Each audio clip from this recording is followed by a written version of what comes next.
İçerisi yurttaşlar, esenlikler, kardeşler hoş geldiniz. Bugün yine temamız şu devlet kuruluşu hakkında devleti kim kurmalı aslında. Nähili adayda işleýä bilgiňizden ýetdiginden başardığımızdan halkymyz bilen paýlaşmakçylar. Ne geçen gereklerim aýdyp geçdik nämäniň faydarlary bolmaly diýär bir döwletiň guruluşy üçin ýa-da täze Türkmenistan üçin hemmekçi faydar bolmaly. Ýani vatandaş borcu hökmünde özüň ýaşamanyň adam hökmünde erkin ýaşamanyň ýa çağalarynyň ýani kuşaklarynyň nesliniň erkin azat önümçilik edip şahsy eýeçiligini bolup neslini yetiştirmene bir nähili diýelim aýagyny ýer tutmaly diýen bir näme bar da maçlykda o söz bardyr.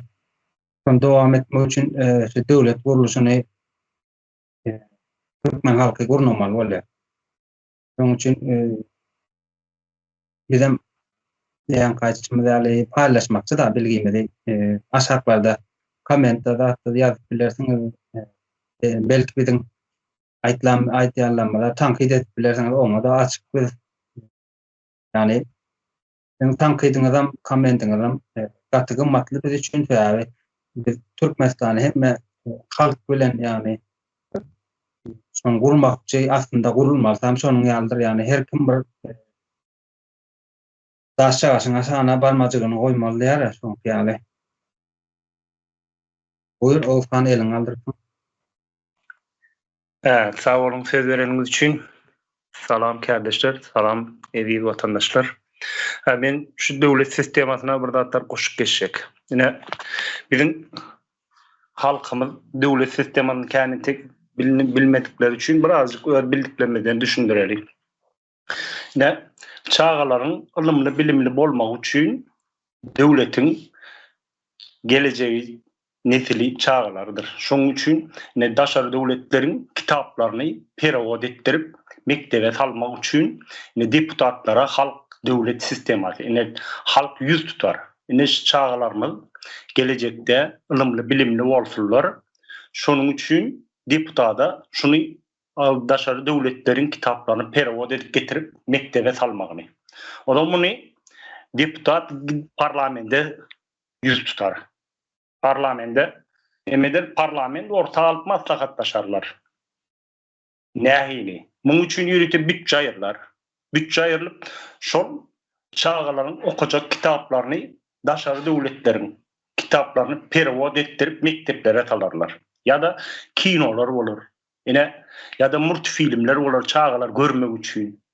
Ve östürmek de çağalar östürmek gelecek döwlet üçin bir yetişen bir milleti taýlamak, bir çağlamak, bir geleceği üçündür bu. Ýa-da ne bizde ýokdur şu wagtda hayvan çiftliği multfilmi ýokdur. Şol multfilmden nähili hemme zat düşünüp bolýandyr. Şol nähili insanlar, hayvanlar öz hakyny nähili edip talap edibilýär. Şonuň üçin şolar ýaly döwletiň sistematy şudur. Çağlamanyň geleceği üçin enatalar parlamento deputada yüz tutarlar şu zatlara. Bizim çağlamanyň geleceği üçin şu zatlary etmeli. Tamam. Şeýerde galayın, üstüni ýetirin soň. Näme bolýarda onda? Yani täze Türkmenistanda bilim reformasynyň bir parçalarynyň biri bolýarda Oğuzhanyň aýtýan şöyle bolýarda. Evet, aynı şöyle olmalı. Çağlamanyň geleceği üçin aynı şu şekilde olmalı. Owa şöyle bolýarda halkyň içinde de birine çopan sen ýa birine sen daýkan tip näme yani bölmek bolan nokta hemmesem şu ýurdum vatandaşy ondan hakyny näme hukuky bar da sözläp yani ýurda bu tähkitli bolan pikirleri düşünje bar bolsa şoň hasam çykaryp ine dip ýan gaýtşyň ýa deputatlara yetirmek. Hukuk, adalet ýokardaki iň oturan ýokardaki adamlar üçin hem deňdir. Aşağıdaki çopan üçin hem hak hukuk deňdir. Adalet öýle işler. O çopan ekeni ona bolýa ya da ona bolana öýle bir şey ýokdur. Hukuk konstitusiýa ýazyldymy, şo konstitusiýa şol iki ayaklı adamlaryň hemmesinde de degişlidir. Sağ olun. Böyle. Arslan Bey buyur.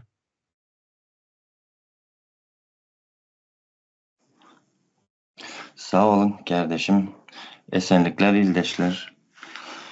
Ama bu gatı gızıklı bir temalar. Bunun üstünde köp gürrüğün etmeli. Sebep adam doğulanından te bu dünyadan geçençen cemiyetin arasında yaşayan bu sistemaların her birinden hem belli bir prosent düşüncemiz bolmağı gerekti. Her bir vatandaşın. Şonun üçün hem yankı devleti kim gurýar diýen wagty şuýda ilki bilen halk gurýar. Ondan soň tejribeli adamlar gurýar. Ya eğitimli adamlar gurýar. Soň yankı cemgiýetiň içinde önüm öndüren meselem köpçilik bilen işleşen islendik bir iş var olsa şu adamlar devlet kuruluşuna ve kurmaya hakkı var dolu. Şimdi hazır Dayhan dediğinizler kardeşler. Dayhan ilki bilen devlet kurmaya koşulmalı. Bunun hakkı var. Sebep Dayhan diyen adam ya bu gatlak Dayhan gatlak yurdumuzda. Bunlar köpçülük bilen işleşer. Nerede işleşer? Köpçülüğe önüm öndüredi bunlar. Tapodu yok bunun. Et önümü olsun, gök meyve, bahçe önümü olsun. Bunlar cemiyetin içinde in bir yokarki gatlakların birisi de bunlar. Köpçülüğe önüm öndüren üçün hem devlet sistemasına kurmaya bunların hakkı hem var. Bunlar hemen şol sistema bolmasa hem işleyen bilmedi, yaşaman bilmedi. Yani devlet sisteması bolmasa. Şimdi şeyle bir nemeler vardı. Bir kebriyelerini açmak bana biraz gıydırım geledi. Diyelim menin atam var. Benden son çağlarım var, nesillerim var, şey deyip gidiyor. Son kaptalımda komşum var. O hem edir son atası, çağası, özü, nesilleri. Onun hem komşusunun emmesi son yalı gidiyor. Aylanıp yeni bir baştan özüme geledi. Şimdi şunca adamlar bir sistemanın içinde yaşamak gerek. Bu sistemaya hem devlet sisteması değiller de.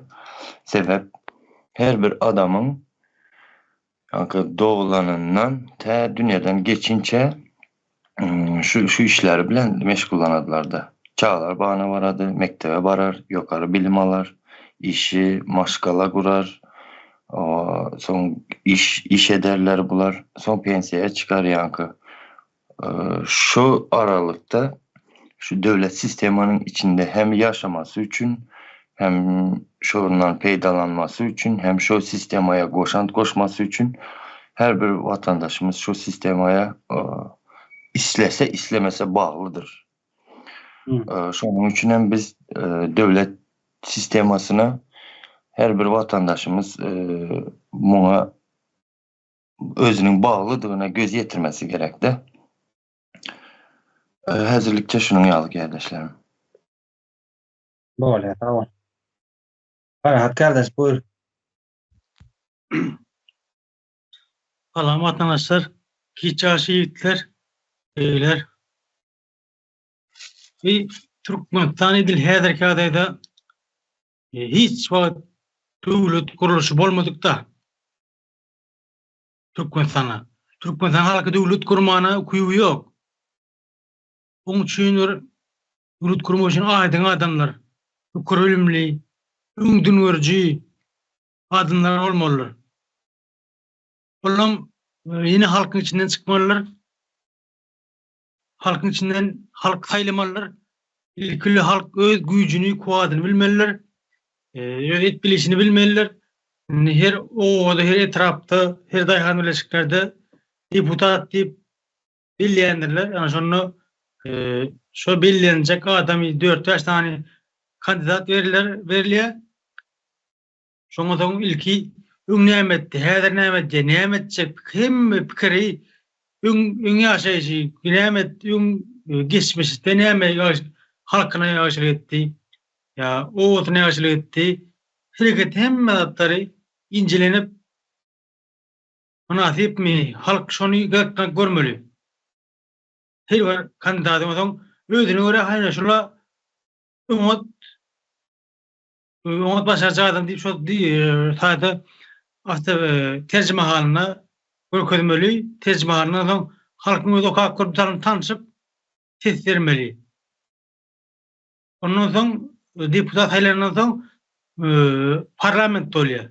Esasy bolmaly, parlament saýlagy biziň görünge terjek bilen ýerim parlament saýlagy.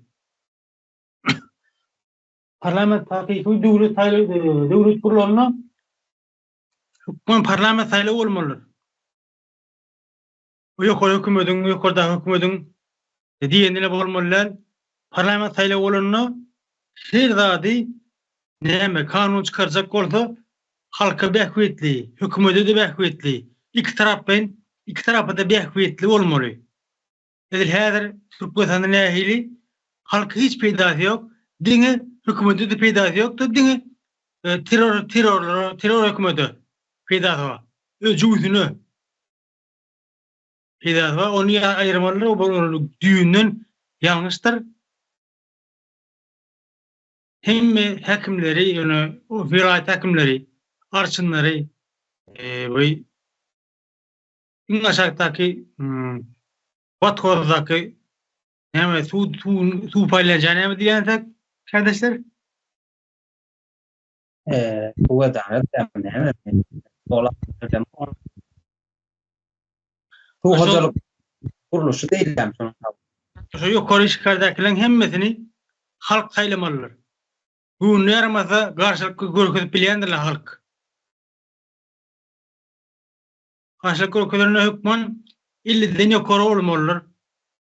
Siz kazanjak bolsa 50%'den ýokary bolmalylar. Ýögedi peş bolmasa da aýrylmalar ortadan edinişine göre. Häzir şu zatda üstüne ýeten vatandaşlar. Bolýar. Owa, şu döwlet guruluşunda halk kimler gurmaly döwlet guruluşy? Halk diýip geçer. Halkyň içinden de halkam öz içindäki adamlaryny tanýar, kim näme başarjak, ilgüne ýarat biljekmi, ýa dogrusyny halk tanýar, il aýna diýär. Şoňa görä halk nämetmäni, ýani öz sözüni aýtmany öwrenmeli da, ýani öz düşünjesiniň, öz pikiriniň üstünde ayak tepip şonuň dogrudygyny ýa-da nä dogrudygyny aýtmany öwrenmeli. Ondan bir ýalňyş ýa bir hereket edýän bolsa halkyň içinde ýa-da öz deputatyny saýlady, şonu tanqidlap bilmeli. Öz il üçin ýa ýurt üçin näme tähwitli iş edipdir ýa-da oturup gaýdypdyrmy 2 ýyllap, 3 ýyllap ýa 1 ýyllap. Şonu tanqidlap şonu gystap laýyk däl bolsa eten işine derene onu aýyrmalda öz laýyk bolan, ýani işi başarýan adam, şo ýeri iş başarýan adam goýmaly. Şu wagt ýöne nähil diýip biziň halk Türkmeniň bir eden işi bolmaly, nämeden bolmaly diýip merhametyň Karakanna delwadyr şol Türkmeniň mertebesini depkilemek üçin, öz güwenini depkilemek üçin şonuň ýaly gurumlary köp ýaratýarlar. Ýogsa Türkmenem Ýewropalardan ýa Amerikalardan ütüçk adam däl, olardan pes adam däl, akly huşy ýerindäki adamlaryň kän içeride sesin çıkarılmayan ya bastırılıp ya özü işläp biljek yerinde saklanman başka yerlerde işlenip görülen. Yani şu edil şu wagt seresen ýurdun içi anarkiýa garşyk bolansoň akly hoş ýerde adamlar hiç görnenok da soňun ýüzüne çykan. Şonuň üçin döwlet uruluşy şonuň ýaly parlamentde ýani Owsan aýdyp geçdi. Ne biri ya bir tobar adam bir içinde bilimden baş çykan bolsa okan var ýeneden var internet duruna var. Taşa döwletlerde näme diýerler? Mesela şu kitaby gözden anlatak. Taşa döwletlerde sosiologlaryň, fiziklaryň, biologlaryň, psikologlaryň, başga psikologlaryň näme bardyr? Kitaplar bardyr. Ya ekonomistlerin kitapları bardyr. Şonu türkmen diline geçirmek üçin yani yaşlar üçin yani halk üçin dünya yaşlar üçin halkın bilim almak üçin ötekliği beripdiler. Hukuku var da. Ondan soň şu ötekliğin üstünde işlener ýa gaýşylar ýaly. Diňe olam däl ýa bir ýerde önümçülük guruljak bolsa onuň ýoluny ýa-da ene arabatnaşyk nemeti diýil ýa-da telefon, kommunikasiýa, internet, şol zatlaryny plan ýerip gerek.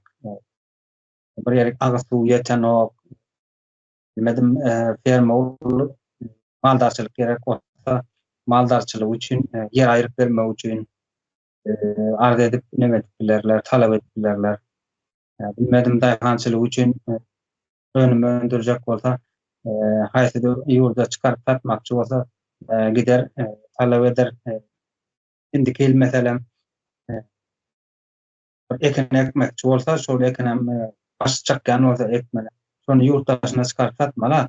Onuň şonu hökümet döwletden talap eder, döwletden giderde nemeden talap eder. Hökümetden şo daýhanlaryň ýoluna açyp bermek. Erana ýa-da başga bir döwletlere, Özbekistana arkaýyn söwda edip bilmeli mümkinçilik dörekdir. Onuň önümçiligini eden adam şo döwlet ýurtlara gider satar. Şonuň ýalda adalatda dene suwtlar adalat kontrol edilir. Ýene şolara da ardan ýazyp bilen şu wagt näli Türkmenistan içinde mesela mene biziň ýyldan döwletlerden ýazdyň mara bardy, ardan aşgawada bardy. Ýene çok aşgawatdan mara ýaly mardan ýöletden ýaly. Onuň bar arzyny ýaýetden getir. Yani özlerinin nemesine öğrenerek halkı kısıp saklap atıyorlar. Sonun ýaly düzgün öğrenerek hareket ettirýärler da. Yani bu şolatlar bolýan däldir döwlet guruluşy bar ýerlerinde. Ýöletden desen adalaty kazanmadyňmy? Böyle neme paýta neme ýokary suwut. Tawşaryan şo taýdan meselen çözülmeýär. Adalet çözülýär. Belki sen uturup bilersin, ol işte belki sen ýeňip bilersin ýöne şu mesele neme adalet çözülmeli. Kanunlara göre kanunlara konstitusiýa göre ýazylýar. Yani kodeks nemesi var. Düşündürüş nemesi var da kanunlar işleştirdim. Parahat bu. Bir döwlet guruluşyny parlament taýlanyny ýani zatları çağırykdan ýöretip başlamalylar. Şoňa da işli çağalara bagyna multfilm moýmaly, basyna oýmaly, erte kokop bermeli içindäki öwretmenler ýasadykdan başlamaly. Çağın beýnetine näçe 6-7 ýaşaçyny, 10 ýaşaçyny näçe guýup bilseň guýmalylar. Şonun iň alyjy çağanyň alyjy wagty şo wagtdyr. Soňa malýany soňa haýa kynrak bolýar ki şo 7-8 ýaşyny hat näme görýär işte şonu guýa galýa. Ýok neme beýnetine guýa galýa.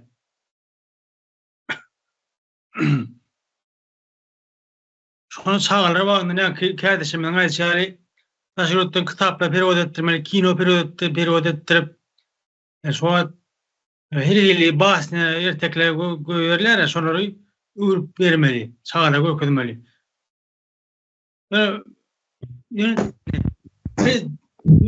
Orada hökümeti öwrüp goşky aýtdyryp, goşky aýdyp aýtdyryp bermeli. Hiç çağa göwretmeler oňalady. Bu ýalňyşdyr. Diňe öz hukukyny bilmeliler, iş öwretmeliler, o bilimi öwretmeliler. Odan ýa-ki aýdymda parlament taýlanyny eger şu taýlanan deputat 4 ýyllyk bellenýär, ony halk çöýýärdi, 4 ýyllyk, 5 ýyllyk, näçe ýyllyk bolsa, şonu şu wagtyň iş dowamyna işini dowly berja ýerine ýetirmedi. İşin wagt sorawynyň halk arşykaýat köp bolsa gelen arşykaýatlary görä, kagazlara görä ýa-ki deputaty işinden aýryp bolýandyr. İşini çetişdirip bolýar, iş oňarmanyna sebäpli. Ha. Buyurun. Öyle. Yerine başka biri koyulmalılar. O zaman ýa-ki kanun ivade urun etdiňde Merdan. Ýa-ki kanun garaşsyz, kanun çykarjy parlament. Ana şol garaşsyz bolmalylar. Öz başda bolmalylar. Yerine ýetirjek olum garaşsyz bolmalylar. Hiç bir ýerine garaşsyz bolmalylar. Öz bilimi ýalymly işlemeliler. Konstitusiýon işlemeliler. Kadi temsil olmaly. Bolmasa ýurtda hiç halk dinlenmez. Halkda o döwletde ýaşap bilme şansy ýok halkyň. Ýa-ki 3 guruluş işlemedik adayına halkyň ýaşama şansy, ýaşama şerti ýokdur ýurdun içinde. Diýär halkyň ýan ýokda. Orç yerlerini, garaşlygyny işlemeýär. Hakykatynda olam bilim konstitusiýonca işlemede halky içim goramaýar. Edil şu wagtda ýa-da. O edil. Her halkyň arkasyny içimdir onu. Buyurun Merdan Bey. Paradyň sen aýtmaň oranda bir ýurtda häkimet ýani güç 3-a bölünmeli. Ýani parlament, hökümet ýerine ýetirjek. Soň kady ýalar. Şonuň ýaly bolanda halk erkinlik erkinligi boljak, hukuky emmetjek nähili diýdim, hukuky bozuljak gal, ondan soň kanunlar ýöremegine mümkinçilik boljak da. Dol. Halk şonu halkyň arkasynda hökümet bolýar. Dini direp bilýär. Men arkanda halk wadi gürlep bilýär da, hökümet wadi gürlep bilýär. Bolmasa edil häzir kim bilen gürlejek? Gürlende arkanda kim durýar? Kim durýar? Halky görýän ýok. Halk ortada galdy. Ýygyz gal halk. Halk ýygyz türkmensany ýok häzir. Bolatan bunu Bu aslan kardeş. Sağ olun. Indi biz de şu halk bolup devlet sistemasyna düşünmeýäsdi. Sebep bize devletimizi kurdurmadılar. İçimizde dönüklerin, zatların elleri bilen bu düşüncelerden hem uzak durup geldiler. Biz devlet sistemasını kuran olsak bu temaları biz mesela o mektep dövründe geçerdik de. Indi şeyle bir nemeler var da durmuşta. Devlet şu sistemaya düşünülmesi için, şu sistemanın devam etmesi için şu halkı yani her türlü nemelerden bir durmuşta goraýar da sebep şu sistem yine de halkın özüne geledi. Halkın özü hem gelip şu sistemini koramalı. Şunu şeyle bir başladıran yerleri vardı. Mesela mektepte oğul kızı ikisini bir partada otkızıp okadadılar. Diyelim. Şunun yalı yerde başladı da şuhtaydı ne için şuları ikisini bir yerde oturturadılar. Şu iki gül gelecekte nesil öndürediler. Bunlar birbirine bağladığına, bunlar birbiri bilen durmuş kurmalısına, bunlar şunun yalı düşünceleri artması için geleceğim şulardan neyle alıp şulara bağladığını, şular birbirine, şu iki gül birbirine anlaşması için, anlaması için şunun yalı yerlerden devlet şu işlere de başlayardı. Kəbir yerlerde görüyorsunuz, mesela kızlar iğrenç görkezerler, yenen bir zat görkezerler. Bunlar daşladıp yürüyenler yan var. Bunlar ya kızlara ok atmak gerek değil diyendirler. Yok onun yalı değil. Devlette gaytam tersine bilimletecek cana dedi. Eğer devlet sisteması kurulan olsa. Bizde devlet sisteması kuruksuz. Şunun için her yere itekle oturandırırlar hazır bizlerin milletimizi. Onu kız çağını mesela neyse cahil koysalar şonca neyse fikirinden hem fizik taraftan hem düşünce taraftan hem neyse çağları doğulup yetişedi. Devlet onun yalı istemedi. İslemeyerdi. Gaytem yankı özünün şu işlep duran sistemasını dolandırmak için hem doğumunu ettirmek için hem bilimle aladı nesili. Şunu yalarak uzat koşmak istedim. Ne derece doğrulap aydıp bildim. Bilmedim. Bayram geldi. Bu hakta näme diýmekçi? Mümkinçiligimiz var bolsa. Tamam kardeşler, çarşı vatandaşlar. Ne diyeceklerim ben? Onun kuvvetleri ayttığımı çok uzun ettik işte devlet kuruluşu arada. Ne diyecek bunu anladım. Devlet Konstitusiyanın üstünde kurulmalıdır diye. Bu diyeyim benim fikrimce ne diyeyim bir hükümet başına gelecek, bu hükman edecek işler var arada söz veriyandır halka.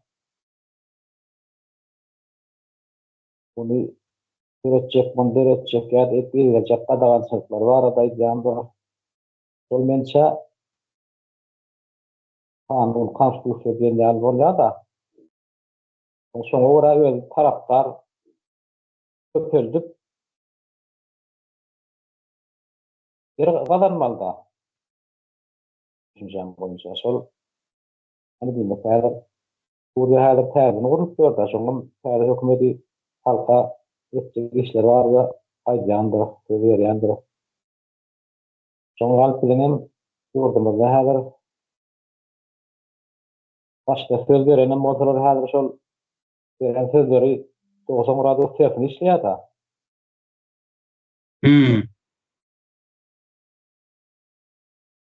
Bilem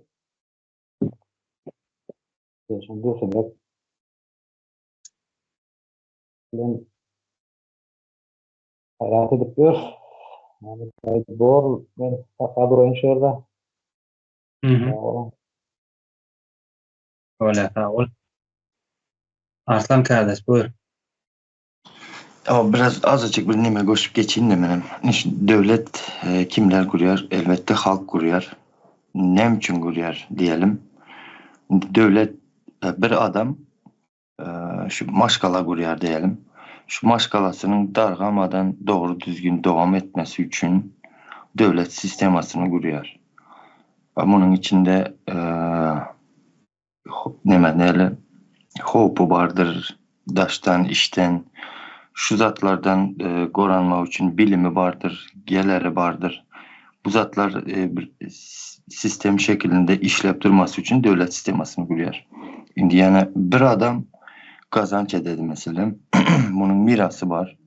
Bu mirası nesillerine tağlanmadan garantiyalı bir şekilde geçmesi için yankı sistemini kurardı. Özünden dövür geçen son. Çünkü devlet sisteması bolmasa tapo diyor kim olsa bolsun yankı mirası nesillerine geçecek mi geçmeyecek mi sonra aslında galatdı. Şuna ihtiyacı bolan için devlet sistemasını kuradı. Halk. O şeylere kaçacaktı. Doğru. Tamam. Oğuzhan buyur. Şu var 11-nji klas gutaran okuwçylarymyz bardyr ne çağalarymyz. Ýurdun daşynda sergel damyşyp görendirler. Hem işlejek bolýarlar, hem okajak bolýarlar.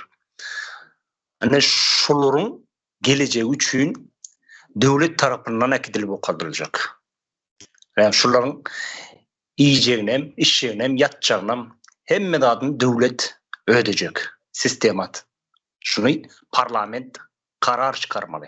Şu çağalaryň okamak üçin ýetişip döwletimize peýdasy deger ýaly.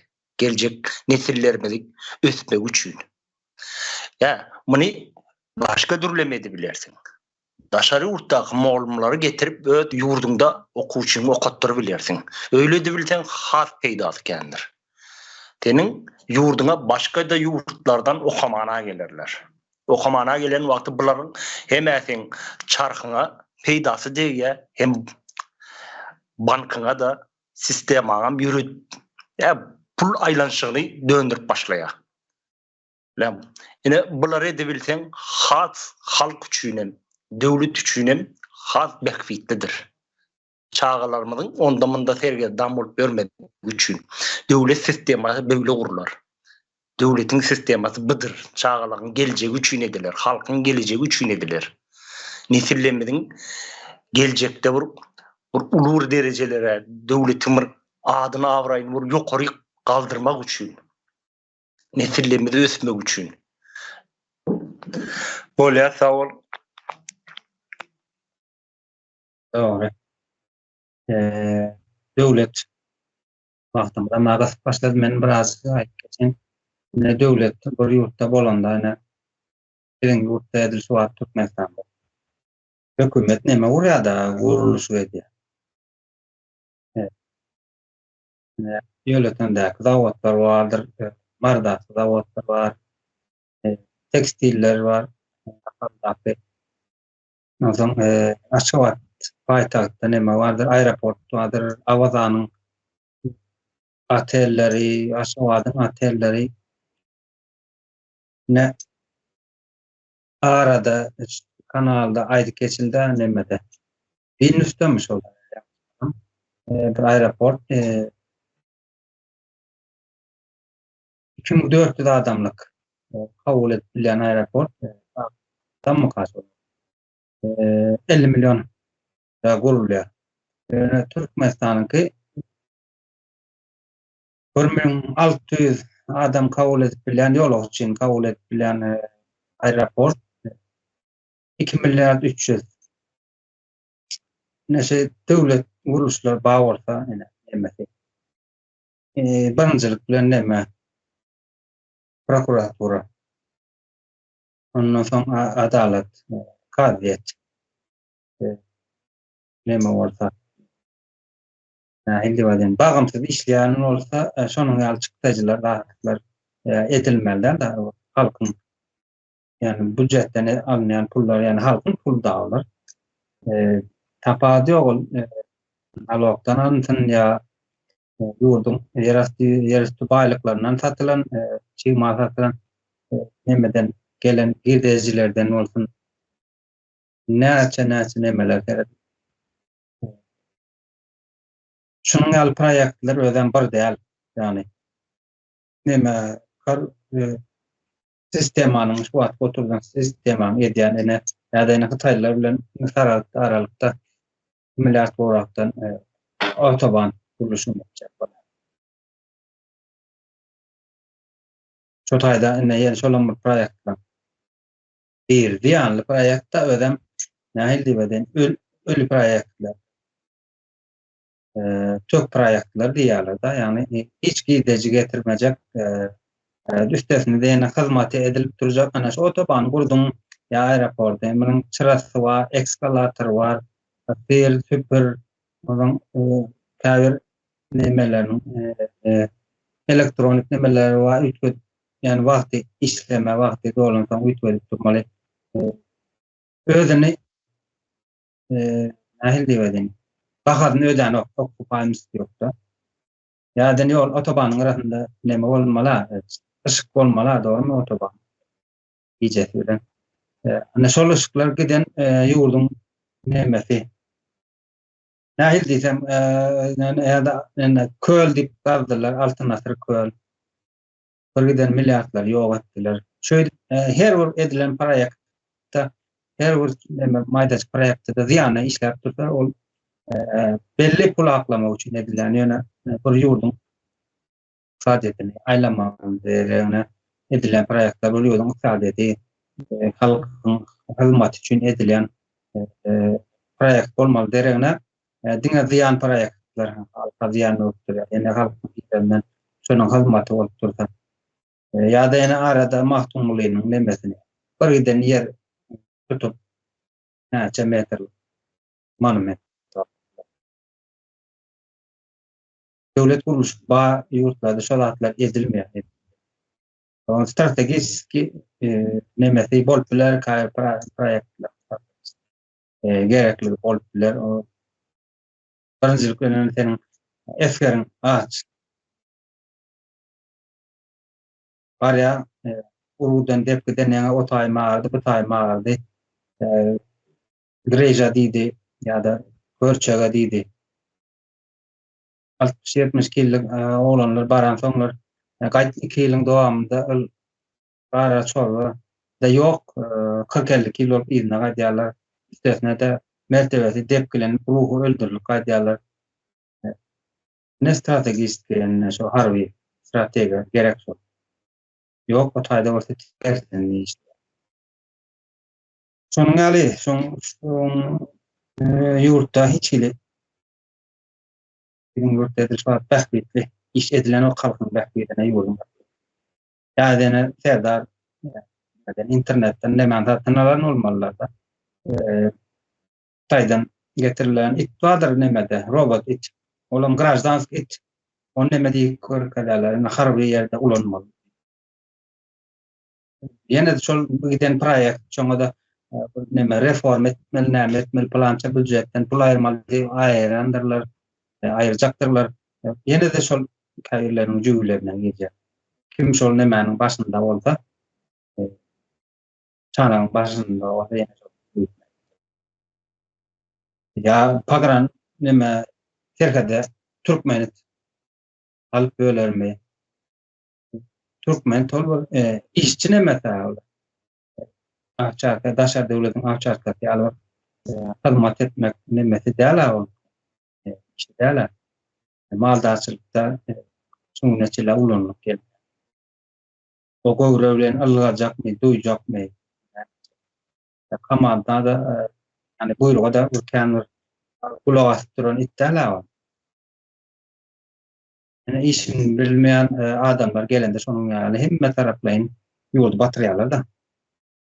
Bolam men durayın kardeş aýtjaňyz bolsa bolmasa şahit edip berdi.